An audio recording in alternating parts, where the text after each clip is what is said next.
Fellas, lady fellas, F1 Real Society, welcome to the Fantasy and Reality Fantasy Football Podcast. I'm your host, Spencer Tacker. Today in the ridiculously over-decorated studio, we're going to be talking about by division again. We're going to be talking about the AFC South. First team, the 11-5 Houston Texans. I love Deshaun Watson, potential MVP, very mobile, has a lot of weapons. There's no way he can't be in the top 5 in fantasy at the end of the season. Barring injury, maybe even top 3. I like Duke Johnson Jr. He got traded from the Browns, so he might be the pass-catching back next to Lamar Miller, so I think he'll do well. DeAndre Hopkins, probably the number 1 receiver in fantasy. Enough said. QT, if he can stay healthy, which might be questionable, but if he can, he'll be the number 2 on the team, so he'll definitely produce.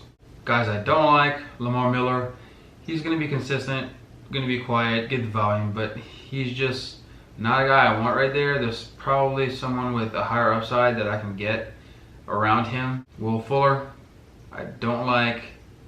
He has too many injuries. He's always something.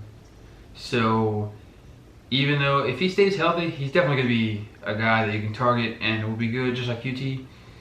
I think odds are one of them, of the two of them, might get injured. And so whoever gets injured, the other guy, skyrocket. And none of the tight ends on the team interest me at all. The next team, I have the 10-6 Indianapolis Colts. I think Marlon Mack's going to do fantastic. He has the opportunity, a potential breakout guy. If Andrew Luck can stay healthy with the whole calf thing, then Marlon Mack will be great, just like T.Y. Hilton. His basis on this list is dependent on whether Andrew Luck stays healthy and stays on the field. If he's on the field, T.Y. Hilton, top guy.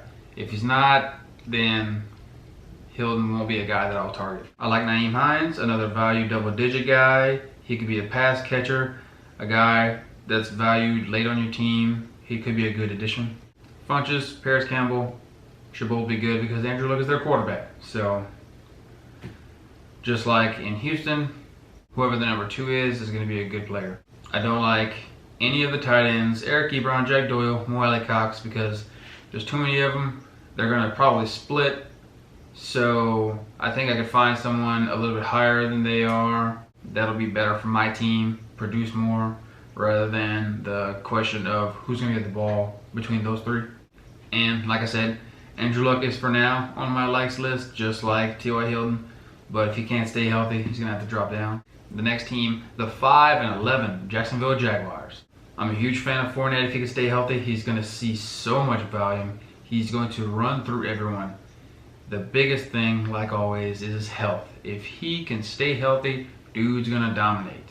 But if he can't, then I also like Raquel Armstead. He is very similar to Fournette, the hard-nosed, run-heavy, straight down the field guy. Run people over. So if something happens to Fournette, Armstead's going to shoot up in the rankings for me. I also like D.D. Westbrook. He might be Nick Foles' number 1 target as opposed to any of those other receivers.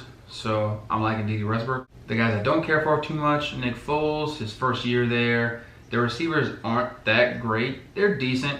So hopefully they have the potential to make each other better. But if that doesn't happen, then I'm not targeting this guy. Alfred Blue, again, he's further down the depth chart in the backfield, so I think he's going to be a little irrelevant. And then Marquise Lee, Keelan Cole, DJ Chark, Terrell Pryor, all the tight ends. I don't think that Foles is going to be that type of Jared Goff quarterback to throw it around, do everything to make more than one receiver be relevant.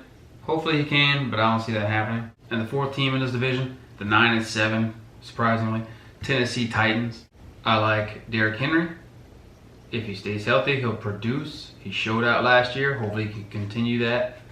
Deion Lewis, a late value guy, pass catcher, will be used. I like Adam Humphries. I think he's going to be the best receiver on that team because I do not like Corey Davis. I do not think he's going to do anything. I like Taywan Taylor for the same reason. For my dislikes, do not like Mariota. He is too inconsistent, always injured, not a very good quarterback at all. His time in Tennessee is almost up. Again, bring up Corey Davis. Dude's going to disappear. He always shows out in preseason, and just like Devontae Parker. You see him preseason, blowing up, season, ghost town. Nowhere to be found.